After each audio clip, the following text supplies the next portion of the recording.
What's up, everyone? It is June 18th, 2022. I am your host, Robert John. And I'm James Stapina. And welcome to the Outcast, our very first episode. Super excited to do this. You know, it's been a long time coming for both of us, and we definitely just wanted to get this thing going. So in today's episode, we're going to be talking about who we are as a brand, The Outsiders Worldwide, what we plan to do in the future, and everything going on in the world of rap and hip-hop right now. You know, it has been a crazy week this past week with recent releases by popular artists and some underground artists as well. And we definitely got a lot to cover here, so it'll definitely be exciting. Absolutely. Let's talk about who we are as people as well. Get to know us. My name is James Stapina. I am 21 years old, and this is something that I've been looking forward to doing for a while. I like to skate. I love music. I love movies, and this is a dream come true. You know, we get to film. We get to talk about, you know, the things we love, like rap. I mean, what rap means to me, the first song I've ever listened to was Lose Yourself by Eminem. Hate to say it because people hate on Eminem these days, but back then Eminem was big, and it was I just fell in love immediately. I don't even know what I used to listen to before. I mean, you know, Green Day, My Chemical Romance. Yeah. But as soon as I heard Eminem, that shifted. From Eminem, it introduced me to Dr. Dre. Dr. Dre introduced me to Snoop Dogg, Tupac, Biggie. Not like it just branched off, Right. And I fell in love with like the old sounds of that. You know, while people are listening to the newer stuff, and I've grown to appreciate it. I've always had like a soft spot for the stuff that came before. Yeah, no, I mean, same thing with me. I'm a independent rapper, producer from New Jersey. I'm 20 years old. And basically, like he was saying, that was his first song. My first song was Stronger by Kanye West, you know. That was always playing on the radio when I was like going to second grade, and it just stuck with me ever since.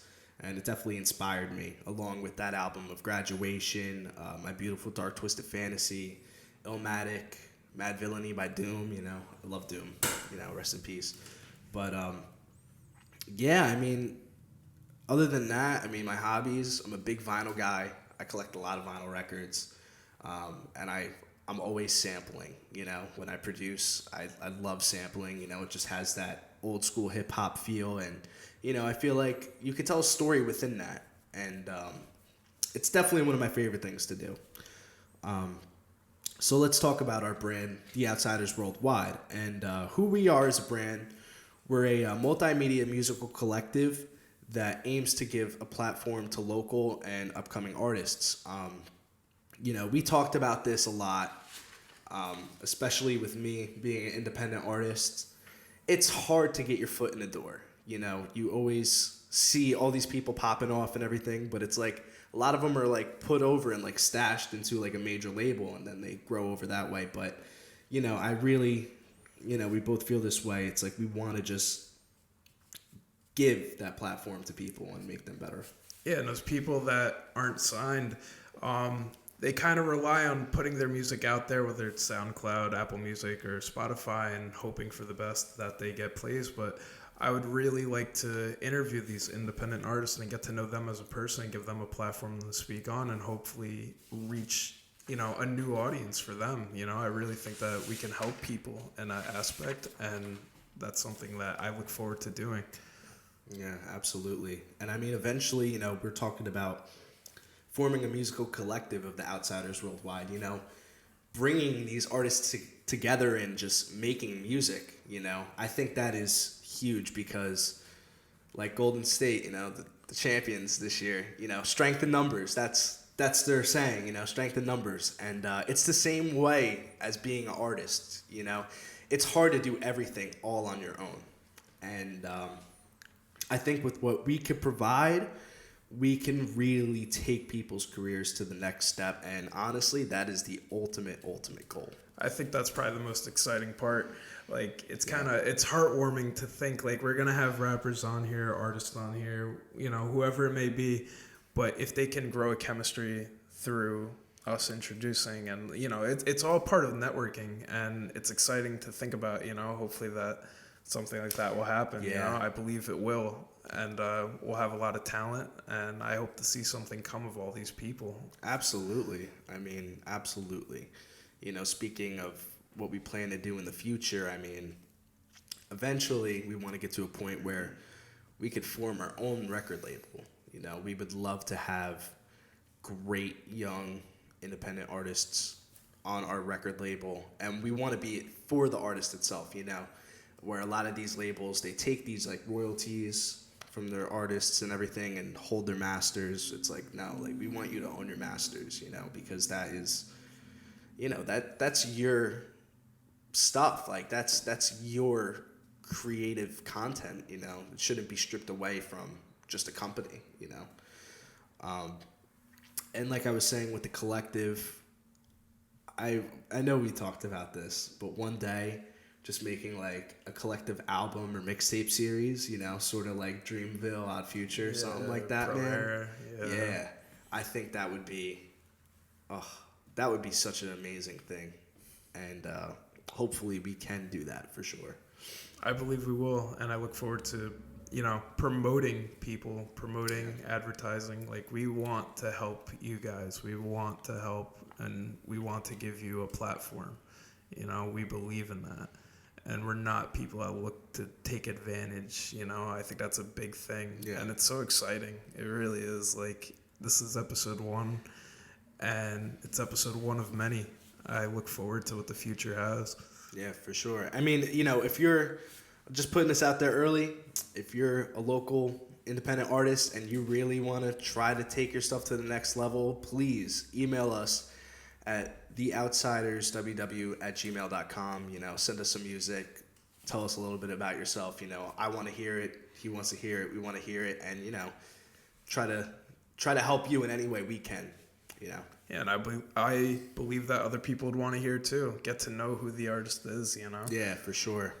And like we talked about this before too. That's a great thing about this podcast because you're going to get to know the artist other than just an artist. You know, you get to know them more than the music. You get to actually see them, see what they believe, what they think, what they want, what they dream. And I think that is important because you actually build a connection with a person rather than just hearing a song and just like, oh, okay, that's lit, or like that sucks. But you know, it's good. You get that personality, and that's something you don't get with a lot of independent artists. Like you said, they just post on Spotify and just hope for the best, and you know, it doesn't work. Sometimes it works, sometimes it doesn't. Yeah. You know, biggest thing is building a base. You know, building a fan base. and as some of you may know, we are out of New Jersey, but don't let that stop you from giving us an email, and Yes. we look to promote and help in any way we can. Mm-hmm. Also, plans in the future. You know, we want to get into videography. I know that's, you know, your line of work, what you want to do. Absolutely. Music videos, shorts, etc. Pretty much anything to do with it. Want to host live concerts one day. You know, getting a bunch of artists together and, you know, performing at a venue or something. I think that would be fantastic. You know, it's just another way to basically market yourself and try to collaborate with others. Yeah, you know, it's networking. Networking, yeah. Networking, finding a crowd. You know, I go to a lot of shows. A lot of shows for like alternative bands, and I'd love to see that for more like hip hop artists as well. You know, they go to these small venues when they make new fans and you see it happen. I'd like to do that, and then having people on the podcast to actually get to know who these people are. It's something that it has potential. Absolutely. And speaking of that, how you go to these venues for like bands and stuff, we want to make it known here right now. We're not just going to be strictly in hip hop in the future, you know. As we said, we want to make a label. Labels have many other genres too. And so if you make rock or punk or grunge or dance music, whatever you make, like, we want to hear it. Please reach out to us. And, you know, I mean, because I know you love a lot of like the grungier and like punkier stuff, you know, and I'm a big fan of rock and metal too, other than hip hop. So we just have like a lot of love for other genres than just hip hop. But yeah, there's no limit to that, you know? Not at all. Hit us up. We'll promote you. Yeah, for sure. All right. What do you say? Let's talk about some worldwide releases this week. It was a big week. Yesterday on the 17th, we got a new album from Drake, Honestly Nevermind. We got a new Chris Brown song. We got a Logic album, Vinyl Days. We got a Gucci Mane album. We got a Kevin Gates album. A new single with Reason featuring J-Rock. West Side Boogie album, More Black Superheroes. And we got 2 singles from local artists, Lil J Wop, R&R, and Chow and Gods. And now let's just talk about this right off the rip. Drake. The Drake album. lot of mixed reviews on this one. What do you think? I wasn't the biggest fan of it, but then again, me personally, I like to listen to music either like in my room or in my car. But when I listened to it in my car, I liked it a little more. It's not something I could listen to like when I'm in my room. Very dancey, as you told me. Yeah. And when you brought that up, I saw it. Like, I'm like, okay, I see it Yeah. now. Like, I might not be able to listen to this alone, but I could picture it in a club. Yeah. I'm like, okay. Yeah, it reminds me of like sort of even like an after party like kind of thing, it's like I picture like a late night in like Miami, like you're like dancing to that kind of music. I enjoyed it. Definitely the best song on the album was Jimmy Cook's at 21. I mean, 21 don't miss on features. Well, I pulled up the album. I saw there was no features. I'm like, oh, so it's like this kind of album. Then I scroll all the way at the bottom. I saw 21 Savage. I'm like, oh, shit. Yeah. It's going to be good. Yeah. And, I was thinking about this too before, I don't think that he should be criticized and critiqued like how much he has, because artists are allowed to like experiment with different genres as well, Which one, Drake or 21? Drake. Yeah, Drake. Yeah, like, I mean, let's think about it. Childish Gambino, he was a rapper for the most part, and then he came to the one album with Redbone on it, and I mean, it was like, this guy just came out of the 1970s with like this like soul music and stuff. And I think it took some time to grow on people, though. It did, yeah. Because at first, it had the same reaction. People were not really fucking with it. I mean, we could even talk about Tyler the Creator's Igor as well, in the same sense. It was different for him, and he experimented as an artist. And even A$AP Rocky's Testing, these are all albums that had like sort of like negativity surrounded at first, but it turned into like basically like cult classic like albums, I think that's really cool. I'm curious to see where Drake's album goes in the future. Yeah. It's getting a lot of mixed reviews. Yeah. And it's getting a lot. I don't think it's what people expected, but then again, it's a surprise album. No one even knew it was really coming. So I'm curious. I just think it's funny. So I was looking on Twitter, and this guy, his name's Mayan Gorilla. That's his name on Twitter. And he said, and I quote, "It is the worst album I've heard in years." The worst album he's heard in years. Now, I wouldn't go that far. I wouldn't go that far at all. I mean, definitely, like I said, I think it's great that Drake as an artist is stepping out of his comfort zone with this and, pursuing whatever he wants to make. I mean, he's at a level that he can. Do you think that this album is a product of the reviews that came from the other one? Certified Lover Boy? Certified Lover Boy. Like, a lot of things you heard about after is like, this sounds exactly like the same Drake that's been around for the last, 5 to 8 years, A lot of people said, he didn't change. So when Donda and that were coming out, Donda was experimental and Certified Lover Boy was not. And they both were split because, people were like, Donda's too experimental. Certified Lover Boy is too much like the same Drake. Yeah. You can't please everyone. But then here he comes, he drops a surprise album, and it's nothing like what people would expect from Drake. Yeah, I mean, I could definitely see it being a response to that, too, I mean, it definitely is. It was just, a complete curveball in, his catalog, something like he hasn't released before. It definitely could be a response to that, because I do remember that a lot of people were saying how it's just like, okay, we got this in 2016, we got this in 2014.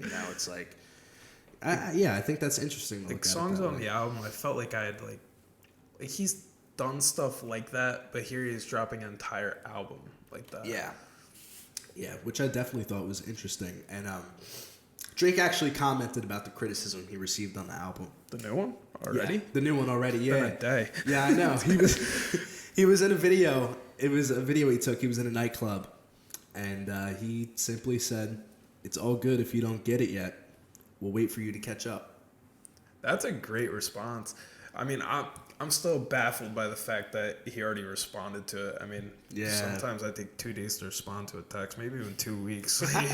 He responded to a Twitter post in a day. Literally.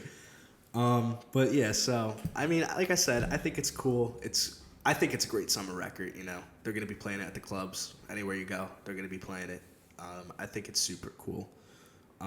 I really hope so, man, because I went to a club yesterday and I'm so tired of hearing that Spanish song. Oh yeah, that just takes me back to Rowan.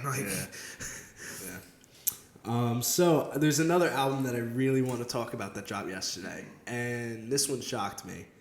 The new Logic album, Vinyl Days. I have to say, my personal opinion on Logic. I was never a huge Logic fan, right? I got free tickets to go to a Logic concert with my cousins and everything. And we went, and I will tell anyone that Logic is one of the best rappers that I've ever seen perform. He was great. He puts on an amazing show, Logic. This is coming from you, so a little Dirk and a little Baby. That was amazing, too. Mill. I mean, I don't know. That was amazing, too. But I'm saying Logic... solely, he killed it. He was great. He brought people on stage to play Street Fighter and stuff. It was sick. What? Yeah, it was so cool. Oh my god. But put on Mortal Kombat 11, man. This album though, complete turnaround for Logic. It's a very long record. It has 30 songs, an hour and 12-minute runtime. It is a complete boom bap sample heavy record. Has production from the late great Jay Dilla, Madlib, No ID, and DJ Premier, which I mean, those are heavy hitters and producers, and also has some great features by Action Bronson, Russ, Royce the 5'9", RZA, AZ, and The Game. It was really good. Yeah, I was pleasantly surprised by it. It was very good, and like you said about the boom bap. We were in the car listening to a few songs, and I said something it takes me back to this 2012, 2014 kind of pro era-ish kind of beats in there, and I was not complaining. It's been a while since I got to hear something like that. You know? It was refreshing. I didn't mention too, there was a Wiz Khalifa feature on there as well, and that song, that is a really, really cool song. You guys have to check that out. When was the last time he dropped a verse? Wiz? Yeah. Believe it or not, I think it was 420 last year. I think he released a mixtape or album or something. Because I feel I haven't heard him in forever. I know. Yeah, that's what I was thinking too. But it was great to hear Wiz. Wiz just sounds like he hasn't skipped a beat either. The record's great. I'll just put it out there. The record's great. Definitely check out Vinyl Days if you're into some more boom bappier music. Speaking of boom bappier music, new song, The Highs and the Lows by Chance and Joey Badass. This is a fucking dream come true for you, huh? Yeah, absolutely. Like I said, middle school and high school, I loved old school rap, but God, I loved Chance the Rapper and Joey Badass. I'll never forget hearing Before the Money, 1999. I mean, then again, he had that style too. Yeah. And he continued that in that song. I loved it. I heard the song Revenge from him, and I was not a fan. I was disappointed. Mm-hmm. You remember when I heard it in Rowan, I went quiet for half an hour. I was depressed. And Chance the Rapper, talk about depressing. I mean, I love Chance the Rapper, and then he dropped the wedding day, The right? big day. The big day. The big day. Yeah, and I wasn't a fan, like a lot of people weren't, but I was happy with the song. It felt like the old chants with a little bit of like what he's been doing as far as like the newer stuff, and then between him and Joey Badass, like you said, it was a dream come true to hear a song from them. Like I've been listening to them both since probably 6th grade, yeah, 7th grade. Yeah, a long time for you. Yeah, for sure. Yeah, no, it's a great song. It was good hearing both of them. It was good hearing something from Joey Badass, considering he was supposed to drop yesterday too. Interesting enough, while we're speaking to Joey Badass, I don't know if you saw or not his Twitter. Yeah, you were telling me about it. I didn't see his Twitter. So he basically announced that his album wasn't dropping yesterday, and then he proceeded to go on a long Twitter rant about pretty much everything. He was talking about like being like a homophobic and all right, wait a minute. You didn't tell me this part. Well, the only thing it was a little crazy. The only thing I heard was that he had to delay the album because he didn't the sample clearance. The sample clearance, and people were just kind of upset. Like, yeah, you've had 6 years, 5 years, man. Yep. Like, you really could have done this before. Definitely. I didn't know he was talking about like homophobia. Yeah, I don't know where that even got brought up. He was talking about that. He was talking about how he wanted to get off of Logic's tour, because he was on tour with Logic at some point in the past, I guess. And that was actually during... Do you remember when it was going around saying that he got blinded by staring into like the eclipse or something? Yeah. He actually made that up as an excuse to get off of Logic's tour. Yeah, he was only, and he said it was no disrespect towards Logic. It just said that tour at that time wasn't fitting for him as an artist. But very interesting to say the most. Yeah, he couldn't have come up with anything better. Yeah, apparently. Staring at the eclipse. I don't even know.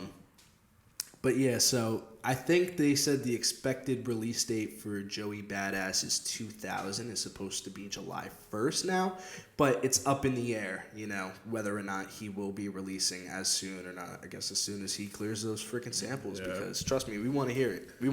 Believe me, I'm excited. I mean, 2000, I'm really hoping it's like something like 1999. Yeah. If it's anything like that, I'm going to go crazy. Seriously, man. I want to talk about some local artists that released as well. My boy Lil J Wop released a song R&R. Great song. Shout out Lil J Wop. I really, really like the song. Keep doing you, brother. Same with Chow. Chow came up with the song Gods. It was also a really solid song. I'm really happy to see these independent artists, as well as my friends, really put it out there and do it up. I think that's great, and I like seeing that, Oh, absolutely. I'm going to have to give that a listen. I believe I heard Chow's because, he's promoted a lot on Instagram. Yeah, definitely. Which, it's very good that he promotes. Oh, absolutely. So, yeah, I think I heard that. And from what I remember, I do remember really enjoying it. Now, did they release that on all platforms? Yep, those are on all platforms. You can check them out. Matter of fact, I'll link them in the description if you're watching on YouTube. If you're watching on Spotify, just search up Lil J Wop and Chow on your preferred streaming platform. But, I mean... It's been a crazy, crazy week in hip-hop. It's been absolutely nuts. One thing that I've been wanting to talk to you about, it's been going on for the past week. People are flipping out over the Rolling Stones top 200 rap albums of all time. I'm glad you brought that up now, but the way you worded that, I'm like, is he about to drop a bomb on me in the middle of episode 1? No. You're like, so I've been meaning to talk to you about. Well, no. Well, it pretty much is a bomb. I heard, there was one thing I heard that they put, I want to say it was like Cardi B or Megan Thee Stallion Invasion above 2001. of Privacy by Cardi B was ranked 16 of the top 200 rap albums of all time. This is ahead of Good Kid, Mad City, Mad Villainy. No way. And I mean, so many countless timeless records. Yeah, it's no disrespect to Cardi B. No, none at all. Yeah. As an artist, I like Cardi B. I like some Cardi B songs. It's no disrespect to Cardi B, but those are some hot takes. Yeah, I mean, we're talking about an album that was for the summer, something like that, that lasts like a couple months. People are really playing it on repeat to albums like that like completely stood the test of time. Yeah, I mean, what someone told me was that it was above 2001 by Dr. Dre, and that's when I was like, and the Chronic as well. And the Chronic. Yeah, okay, I don't need to hear it anymore. And the Chronic. Actually, 2001 ranked higher than the Chronic as well. See, I don't know if I necessarily agree with that. Yeah. I guess I get it, It's got a lot of great features on it. 2001, Timeless Records. I mean, people still listen to Still Dre. Oh, for sure. What was it? Not Just Like Me. Trying to think of songs. Forgot About Dre.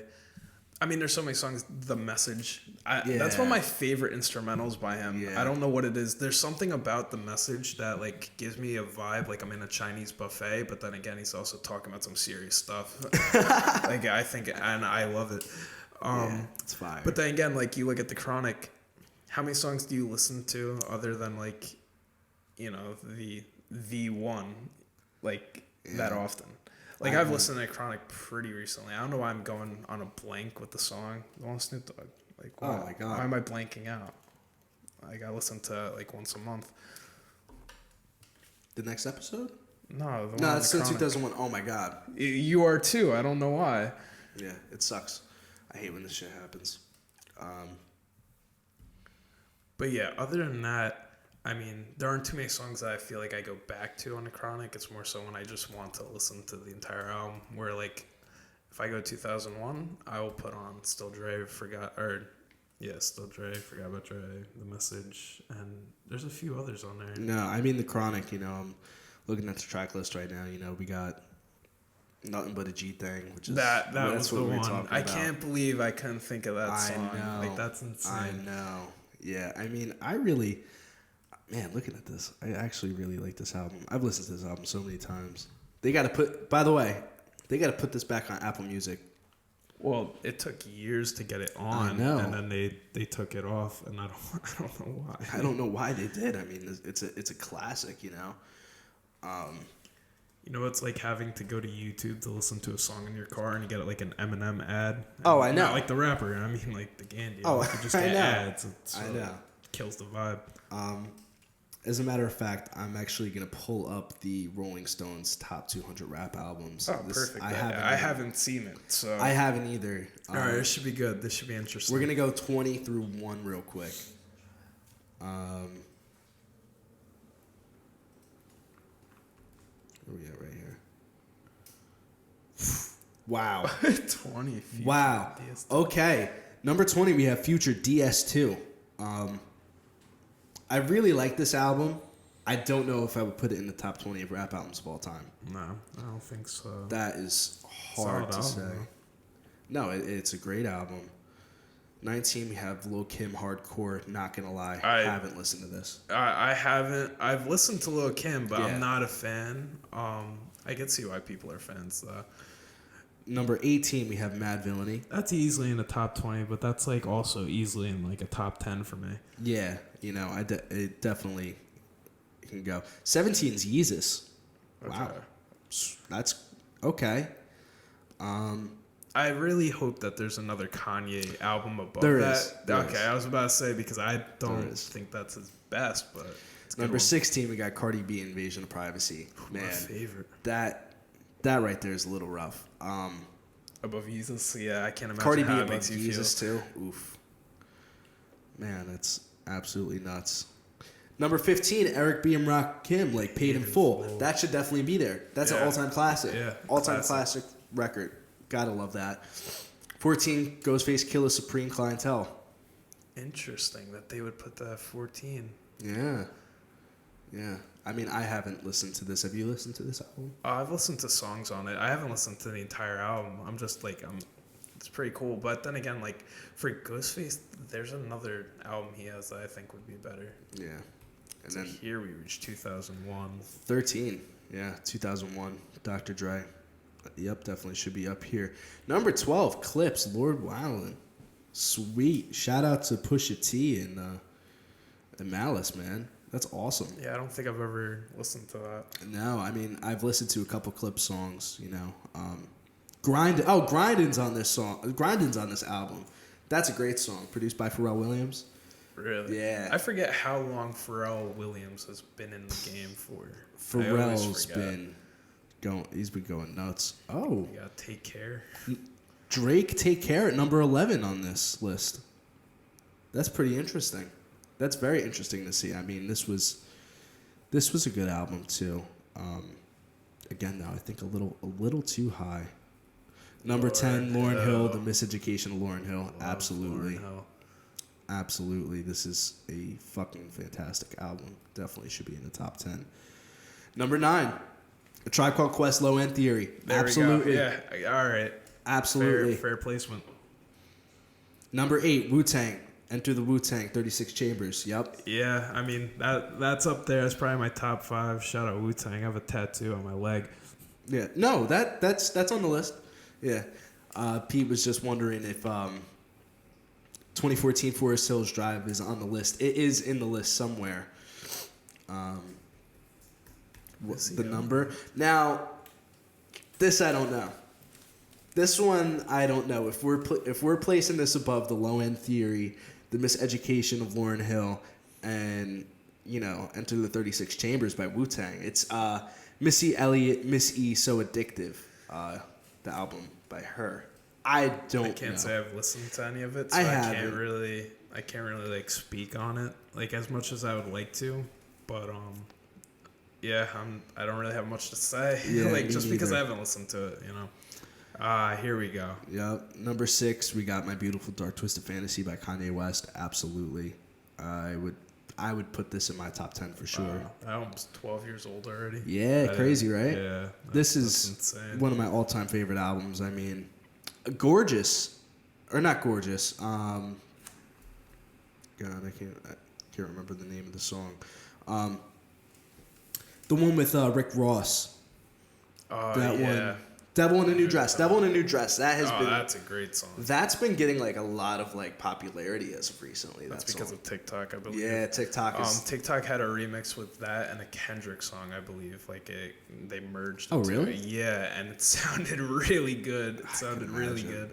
That beat is like fucking crack. And speaking of Kendrick, number 5, To Pimp a Butterfly. I would put this in my top 10. It could definitely be a top 10 record of all time. I would say so. Not much to say about that. Number 4, Public Enemy. It takes a nation of millions to hold us back. Have you listened to the album? Can't say I have. It's pretty good. I've listened to songs on it, but I do like Public Enemy. Yeah, no, Public Enemy. I know Flav, Chuck D. Yeah, if we're talking 1988 though, I mean, this is that number 4. I'm putting Straight Outta Compton above it.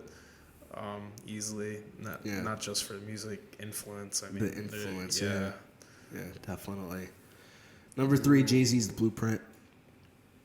Makes sense. It makes sense, but I mean, I don't know. The Blueprint is really good, but me personally, I put Reasonable Doubt above it. There's a song with Biggie on there, Brooklyn's Finest, one of my favorite songs, and the two of them are just so great together. I wish we could have seen more of what they had in store, I know. Absolutely. Because them together with the song Love the Dough and Brooklyn's Finest, man. Yeah. Number 2, Outcast, Stinkin' Noah. Definitely said that wrong. But I love Outcast. Yeah, I could definitely top 10. I could see it. Love this album. Love Outcast, headline songs, Miss Jackson, B.O.B., So Fresh, So Clean. I mean, those 3 songs alone are just insane, I play them probably every week, at least. I'm nervous to see number 1. Are you? Yeah, I am. I feel like it's going to be a hot take. I don't know how I'm going to feel about it.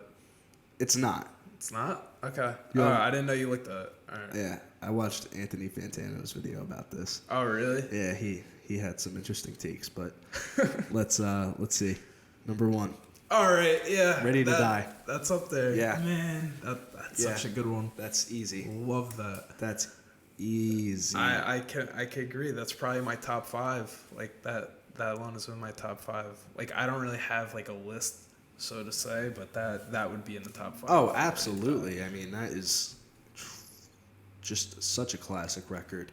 But it's crazy though. I mean, Rolling Stone really received a lot of pushback because of their list and their questionable choices. Like, you know, putting Cardi B so high on that definitely set a lot of people off. The Chronics at 40. The Chronics at 40. You got the Cardi 3 at 39. I mean, man. I mean, it's crazy. You know what's funny about Ready to Die though? I love that album, and was that an ad?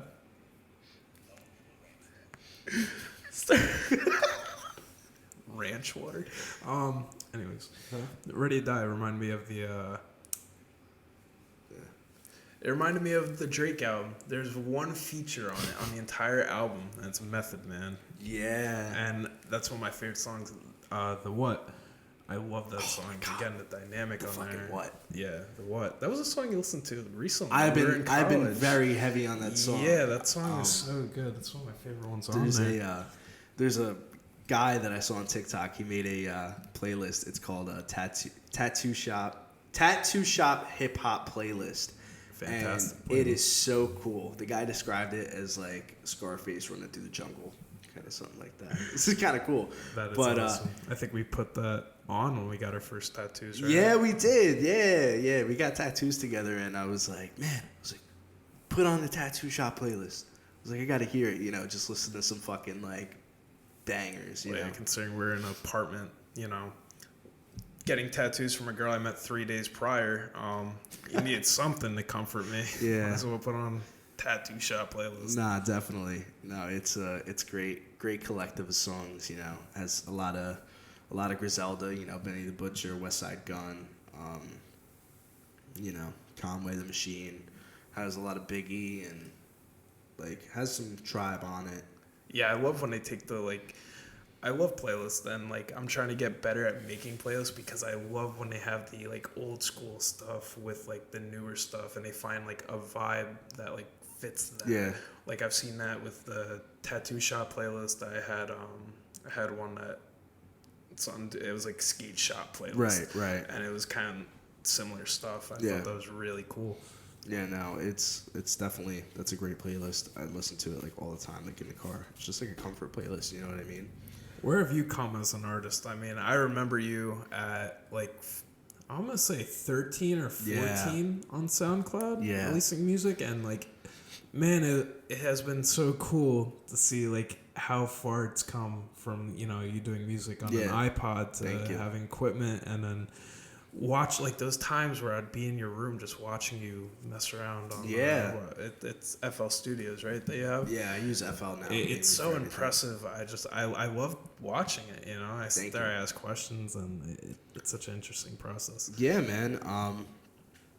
Just for a little like backstory, back when I was entering high school, like 8th grade summer, I was like, you know what, fuck it, I'm gonna like record like a mixtape. So I got like a bunch of like beats from like popular songs. It was All Right by Kendrick Lamar. I did that, made a remix to that. That was my first like song I ever recorded. I recorded it off like my iPhone. I hooked up like a Turtle Beach headset to it and just like rapped into it. No mixing, no mastering, nothing. I didn't know how to do any of that. I knew how to rap into a mic and just kind of just make it happen. And I released it, and man, you would have thought, all my friends thought we were making it out and we were going to be crazy and going on tours and stuff. It was nuts. Everyone was like, holy shit, you're fucking nuts, dude. I was like, yeah, thanks, bro. I'm like, you don't got to tell me. I mean, it was trash. But at the time of being 13 or 14, though, it was good. It was cool. Like that, it was really for cool. Sure. But again, it's like, you know, you look back at that and then look at the music you've made more recently. Yeah, no, it's definitely... It was a start for you, you know? It's like, you know, people talk about doing it, and it was just like, you did it, and that was the beginning, and look at where that got you. Yeah, you know, you have to start somewhere on something, you know, whether it's recording music through an iPhone or you already have a nice setup, you know? I mean, I started off doing that, really liked what I did. I recorded a lot with my friend Alex. And then, eventually I bought my own stuff. And a lot of the recording I would just do on my own. And, eventually it just crafted me into, like, this artist that I am today. And, I'm beyond thankful for that. And I'm happy to still be doing it, even though I'm not as consistent as I should be, due to other obligations of school and work and stuff. But, I plan on doing this. Definitely, I got a song coming out soon. So you guys will be hearing about that when it comes close. So I'm very excited for it, getting back up in on the game. worldwide releases. Oh, yeah. Yeah. I'll be on a podcast talking about releases. Big news from Robert Isaacson. Yeah, I'm going to plug myself into the fucking podcast. If you guys want to hear it. Yeah. Yeah, I'll play it as like an intro and outro song, you know what I mean? So you guys get the whole feel for it. Pretty fucking sick, huh? Yeah, you have anything else you want to bring up today on this episode?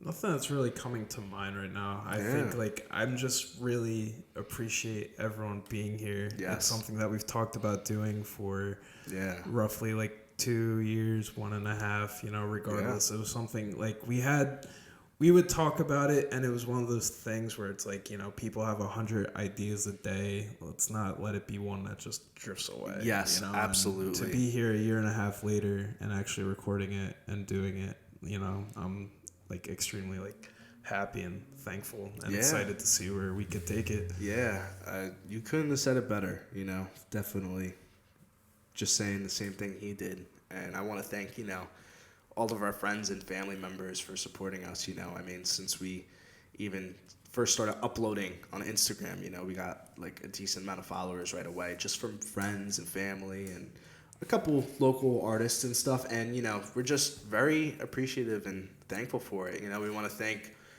our people behind the camera, our roommates and great friends, PJ and Pete, our brothers. Yeah, I was pleasantly surprised to see when we put our first post that, how many people we knew. Yeah. People I didn't really expect to really give a shit to follow it, comment. I'm thankful for that. And, I hope you guys follow us on this journey as well. Yeah, we'd love to have you here. And definitely we got big things coming in the future. This is the first episode of many. And, we're going to try to make something special. We're going to put New Jersey on the fucking map. That's the whole fucking plan. Yeah. So, All right, everyone. Well, thank you very much for tuning in to the first episode of the Outcast. Next week, we got a special guest. We got my boy Blanco, great local independent artist from New Jersey, same hometown as mine. And he's got an upcoming album, so we're going to be talking about that. Super excited. Yeah, I'm excited too because I look forward to messing with him a little bit. Because I would tell you too how many times I'm like, why does Alex delete the music on SoundCloud sometimes? And sometimes but he's very talented, and I look forward to having him on here. Yep. So, all right, everyone. Hope you enjoy the rest of your weekend and stay cozy.